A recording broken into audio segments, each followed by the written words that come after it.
बात जुर्म से जूझते अवाम की हो या समाज में बढ़ते क्राइम ग्राफ की, अपराध की हर सूरत के पीछे छिपा होता है कोई ना कोई गुनहगार। नमस्कार, मैं हूं आपके साथ शिप्रा झा। तफ्तीश की राह में आने वाली हर कड़ी सुराग बनकर पहुंचाती है गुनहगारों को सलाखों के पीछे। तो आप बने रहिए हमारे साथ, क्योंकि हर जुर्म के खिलाफ हमारी तफ्तीश लगातार जारी है।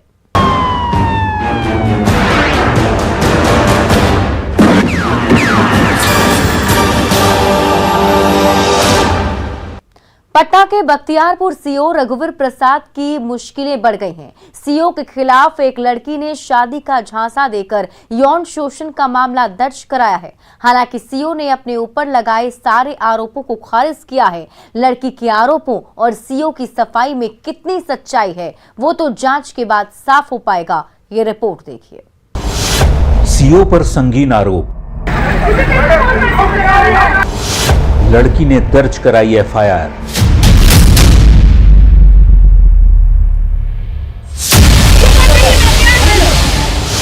कहा सीओ मेरे पति हैं।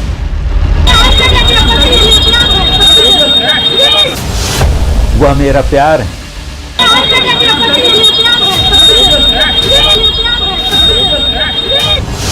और मेरा सब कुछ है।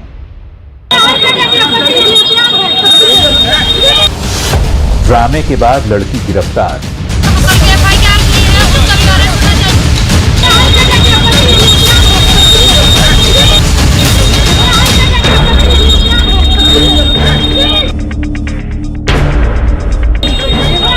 कुछ कहना क्या सीओ साहब जो आरोप लगाया है?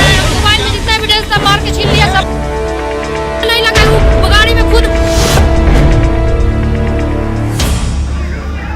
पटना के बख्तियारपुर अंचल अधिकारी की सरकारी गाड़ी के जलने के मामले में नया मोड़ आ गया है।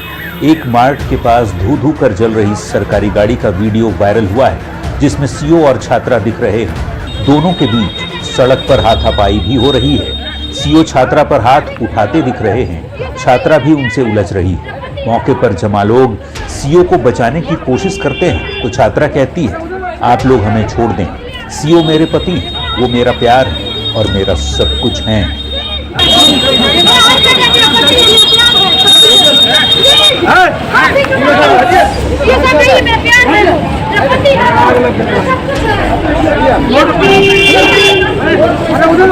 सीओ की गाड़ी में आग लगाने का आरोप लड़की पर लगा है, जिसे खारिज करते हुए लड़की ने सीओ पर शादी का झांसा देकर यौन शोषण करने का केस दर्ज कर उनकी गिरफ्तारी की भी मांग की। कल के एफआईआर किए हैं, उसका भी अरेस्ट होना चाहिए। हम कोई क्राइम नहीं किए, हमको जलाने के लिए सब कुछ किया है, सारा माथा में मेरा मार दिया है। एसपी डीएम साहब सबके पास संदेश जाना चाहिए। कोई लड़की ऐसा नहीं कर सकती। हमको ब्लैकमेल करते हैं 4 ससुर का पूरा फैमिली। मेरे अकाउंट में जो पैसा डाला फिर जाके घर से मांगा। कोई किसी लड़की की जिंदगी ऐसा नहीं करना चाहिए। आओ हमको ऐसा करके वो वहाँ पे नहीं बैठ के ड्यूटी कर सकता है, उसको भी अरेस्ट करके लाना चाहिए।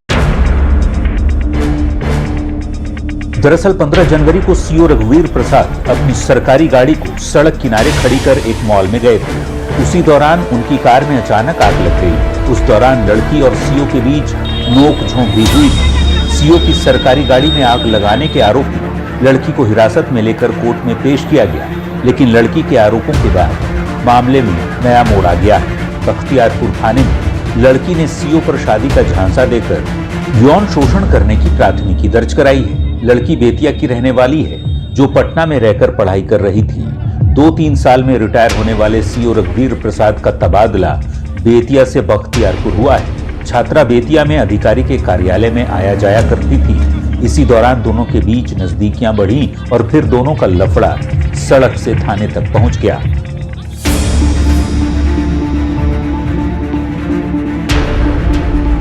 गाड़ी में आग लगाई आपने? नहीं, हमने नहीं लगाई। वो गाड़ी में खुद बैठा, वहाँ से वहाँ के बीच का सीसीटीवी आप जांच कीजिएगा। थाने से कुछ दूर आगे तक हमको फोन करके बुलाया, मेरा मोबाइल में सब छीन लिया, सब मारपीट। आपने क्या मामला दर्ज करवाया? हमने वही जो रिपोर्ट में लिख रहा है कि हमको मारा पीटा, ऐसा किया, मेरा मोबाइल छीना, हमको फोन करके बुलाया यहाँ पे। हमको मारा है, पीटा है, 4 साल से संबंध में हम लोग, मेरा मोबाइल में जितना एविडेंस था मार के छीन लिया सब। इधर लड़की के आरोपों को सीओ रघुवीर प्रसाद ने सिरे से खारिज किया है। न्यायपालिका पर मुझे विश्वास है, थाना पर विश्वास है कि मैं सही हूँ तो सही निर्णय पक्ष में आएगा। मेरी कहीं कोई गलती नहीं है। मैंने किसी का यौन शोषण नहीं किया हूँ। मतलब आप आर्थिक मदद थी उस ढाल अब मैंने वो आर्थिक मदद देने पर ही वो उसका ढाल बना के हमसे नाजायज पैसा खोज रही थी, जिसको हमने देना बंद कर दिया। अब इस मामले में कौन सच्चा है और कौन झूठा, इसकी पड़ताल में पुलिस जुटी है। न्यूज 18 के लिए बाढ़ से अनिरुद्ध कुमार की रिपोर्ट।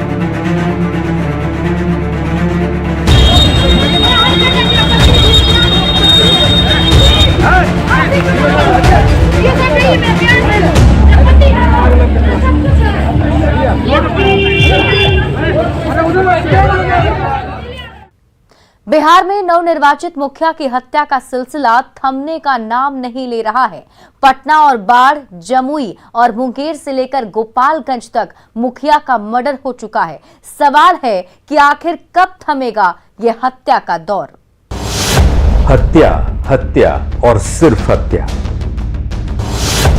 बिहार में ये क्या हो रहा है? मुखिया के मर्डर पर लगाम कब?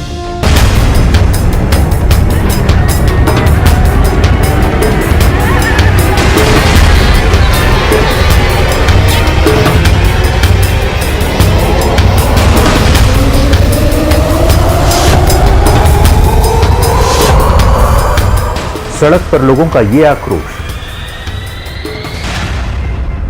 कफन में लिपटा शव, उसे पकड़कर रोते बिलखते परिजन,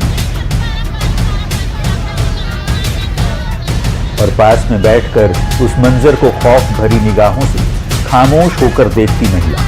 प्रशासन के खिलाफ नारे लगाती लोगों की ये भीड़ उस निकम्मी पुलिस की जमीर को जगाने के लिए है, खाकी के खौफ को कायम रखने के लिए है, जिसे बेखौफ बदमाशों ने मुंह चिढ़ाते हुए नवनिर्वाचित मुखिया को दिन दहाड़े मार डाला, जिसके बाद से पूरा पंचायत थर्रा उठा है। इस वारदात के बाद परिवार में चीख पुकार और चित्कार की आवाजें गूंज रही, क्योंकि इस घर के मुखिया और पंचायत के मुखिया को अपराधियों ने घर में घुसकर गोली मारकर मौत के घाट उतार दिया है।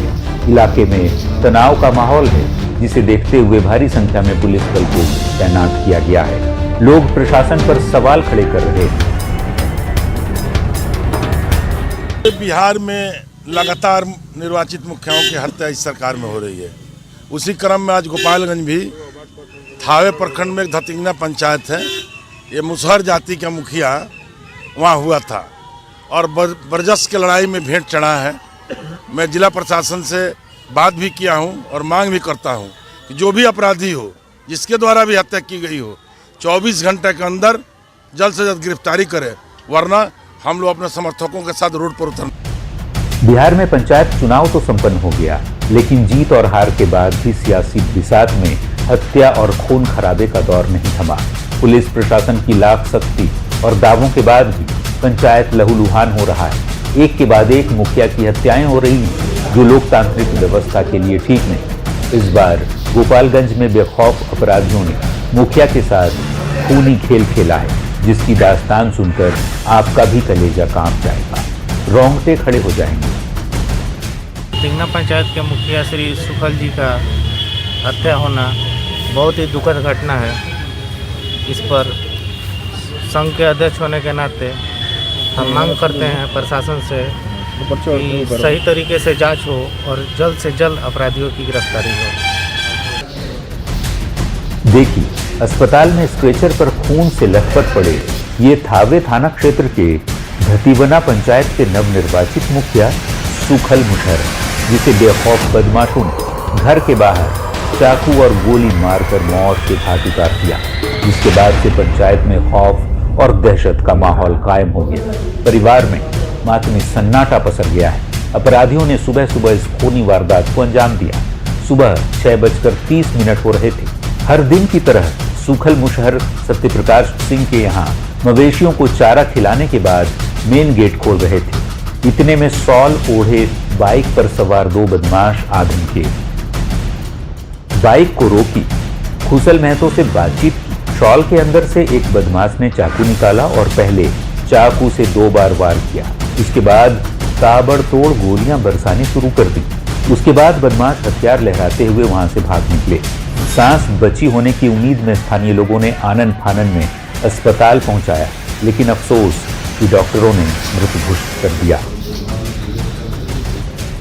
उसके बाद इलाके में सनसनी फैल गई। लोगों ने पुलिस को खबर की। मौके पर पहुंचते ही पुलिस ने भी तफ्तीश शुरू कर दी, लेकिन अफसोस कि पुलिस के हाथ कुछ नहीं लगा। अगर कुछ लगा तो वो था कारतूस का खाली खोखा, जो पुलिस की सुरक्षा के दावों को खोखला साबित कर रहा है। सुबह लगभग 6:30 बजे की घटना है। हमारे दरवाजे पे थे, ये बेचारे सुबह रूटीन के अनुसार गाय खिला रहे थे। तब ग्लैमर गाड़ी से 2 आया, पूरब के तरफ से। एक शॉल ओढ़ा हुआ था और एक हेमलेट लगाया हुआ था। उतर के आया और बाता कहनी कहा सुनी करने के वक्त अब चाकू से वार है और क्या बोलते हैं गोली भी लगा है। डॉक्टर साहब क्लियर करेंगे, लेकिन लगभग हम लोग जब गाड़ी निकाल के उसको रख रहे थे इनको लाने के लिए, डेथ हमारे दरवाजे पे। एसडीपीओ ने आशंका जताई कि सूखल मुसहर की हत्या चुनावी रंजिश का नतीजा हो सकता है। पुलिस मामले की जांच कर रही है। जल्द ही बदमाशों को गिरफ्तार कर लिया जाएगा। ये सुखल मुसहर है जो पूर्व मुखिया प्रकाश जी के यहाँ रहते थे और सुबह 6:30 बजे की घटना है। 2 व्यक्ति ग्लैमर पर आए, लाल ग्लैमर पे, एक हेलमेट पहना था, एक चादर ओढ़े था। वही व्यक्ति ये उनके घर के बाहर खड़ा थे, ओट में गेट के अंदर। तो सूचना मिली कि पहले छुरा का भी 1-2 बार किया है जो कपड़े पे लगा है, फिर फायर आर्म से गोली चलने की बात आ रही है। मृत्यु के कारणों की जांच की जा रही है। जिनका भी सेक्शन दिया भी लोग बता रहे हैं, वहाँ छापामारी जारी है। वैसे बिहार में ये कोई पहली वारदात नहीं है जब किसी नवनिर्वाचित मुखिया की हत्या हुई। हाल के आंकड़ों पर यदि नजर डालें तो नवंबर 2021 से अब तक 6 मुखिया की हत्या हो चुकी है। तारीख 18 जनवरी 2022, जिला गोपालगंज, धतीवना पंचायत के मुखिया सूखल मुसहर की हत्या। तारीख 23 दिसंबर 2021, जिला मुंगेर, नवनिर्वाचित मुखिया परमानंद टूडू की हत्या। तारीख 14 दिसंबर 2021, जिला पटना, मुखिया नीरज कुमार की दिन दहाड़े हत्या। तारीख 11 दिसंबर 2021, जिला पटना, बाढ़ में मुखिया प्रियरंजन कुमार उर्फ गोरेलाल की गोली मारकर हत्या। तारीख 4 दिसंबर 2021, जिला जमुई, दरखा पंचायत के नवनिर्वाचित मुखिया जयप्रकाश महतो की हत्या। तारीख 14 नवंबर 2021, जिला भोजपुर, दूसरी बार मुखिया बने संजय सिंह की गोली मारकर हत्या।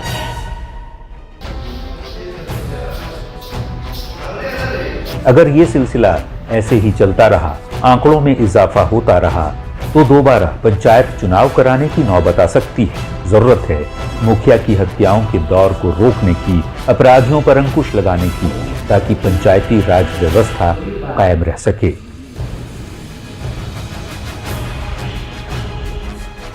न्यूज़ 18 के लिए गोपालगंज से गोविंद के साथ ब्यूरो रिपोर्ट।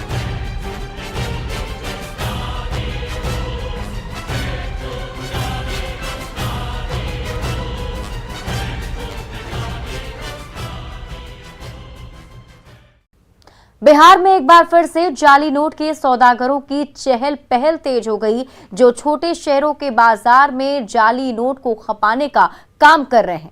मुजफ्फरपुर पुलिस ने एक ऐसे ही गिरोह का पर्दाफाश किया। देखिए इस रिपोर्ट में कहां तक फैला है जाली नोटों का जाल। सावधान, कहीं आपकी जेब में नकली नोट तो नहीं है। आपने कभी नोटों की जांच की है क्या? अगर नहीं तो हो जाइए होशियार। बिहार में फैल रहा नकली नोटों का कारोबार।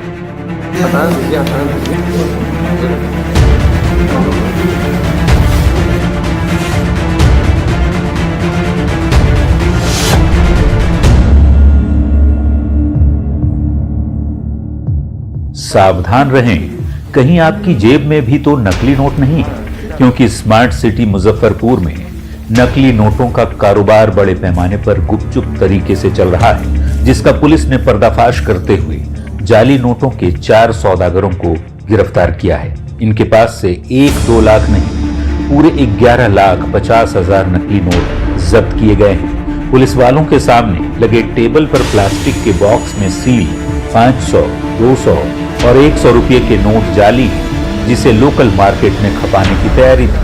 लेकिन पुलिस ने इस साजिश को समय रहते नाकाम कर दिया है और जालसाजों के नापाक मंसूबों पर पानी फेर दिया है।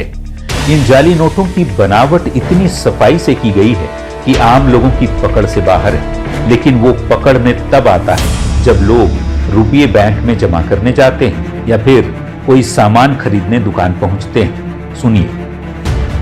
बात की सूचना मिली कि कुछ क्रिमिनल्स जो कि स्विफ्ट डिजायर जो आसाम नंबर की गाड़ी थी उसके साथ में आ रहे हैं और इनके पास में भारी मात्रा में नकली नोट है। इस मामले में रोड पे चेकिंग लगाई गई। चेकिंग के दौरान एक स्विफ्ट डिजायर को पकड़ा गया। जब इसकी तलाशी ली गई तो 4 लोगों को गिरफ्तार किया गया और इनके पास से 11.5 लाख रुपए जो कि नकली नोट है जिसको बरामद किया गया। पूछताछ में गिरोह के तार नेपाल बांग्लादेश से संचालित अवैध भारतीय मुद्रा तस्करों से जुड़े पाए गए, जो नेपाल के रास्ते भारत में जाली नोटों की खेप लेकर आते हैं और लोकल मार्केट से लेकर सुदूर गांव में ले जाकर खपाने का काम करते थे। गिरफ्तार 4 तस्करों की पहचान छपरा जिले के कोपा थाना के चौखरा गांव के नीरज सिंह, छपरा के मदरौली निवासी राजू सिंह, छपरा के ही फिरोजपुर निवासी आलोक भगत और मुजफ्फरपुर के सरैया के बखरा निवासी मोहम्मद असलम के रूप में की गई है, जो नेपाल और बांग्लादेश से भेजी जाने वाली जाली नोटों को बिहार में खपाने का काम करते हैं। आगे पूछताछ की गई तो इन्होंने बताया कि ये लोग नेपाल के रास्ते इस नोटों को लाते हैं और ये लोग बांग्लादेश और अन्य राज्यों में भी इस बात को सप्लाई करते हैं। इसमें 4 लोगों को अरेस्ट किया गया है, जिसमें से 2 छपरा के रहने वाले हैं और 2 मुजफ्फरपुर के रहने वाले हैं। नकली नोटों की ये खेप अब तक की सबसे बड़ी खेप है। इससे पहले भी नेपाल से जाली नोटों की तस्करी के मामले में पुलिस ने त्वरित कार्रवाई करते हुए अलग अलग जिलों से कई तस्करों को गिरफ्तार किया है। आंकड़ों पर यदि नजर डालें तो तारीख 6 दिसंबर 2021 3,33,000 के जाली नोट के साथ 4 तस्कर गिरफ्तार। तारीख 16 अगस्त 2021 5,21,850 रुपये के साथ नेपाली नागरिक गिरफ्तार। 85 अरबी दिरहम भी जब्त। तारीख 2 अगस्त 2021 9 लाख की फेक करेंसी के साथ 8 लोग गिरफ्तार। तारीख 12 अगस्त 2021 7,500 के जाली नोट के साथ 2 धंधेबाज गिरफ्तार। तारीख 18 जुलाई 2021 इंडो नेपाल बॉर्डर से 13,000 की फेक करेंसी के साथ 1 गिरफ्तार। तारीख 18 अप्रैल 2021 65,000 के जाली नोटों के साथ 1 तस्कर गिरफ्तार।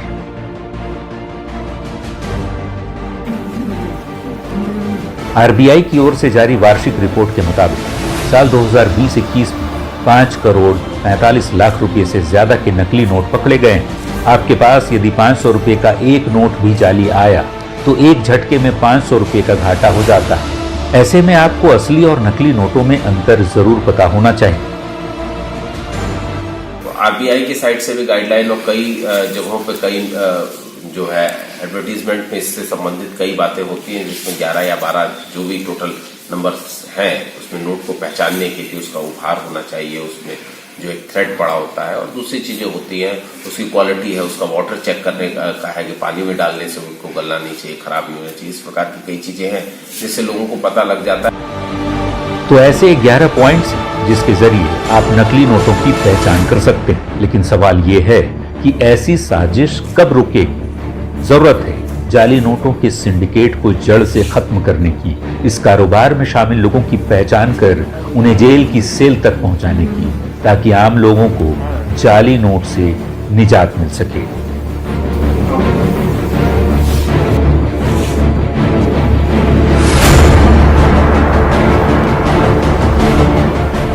न्यूज 18 के लिए मुजफ्फरपुर से प्रियांक सौरभ के साथ ब्यूरो रिपोर्ट।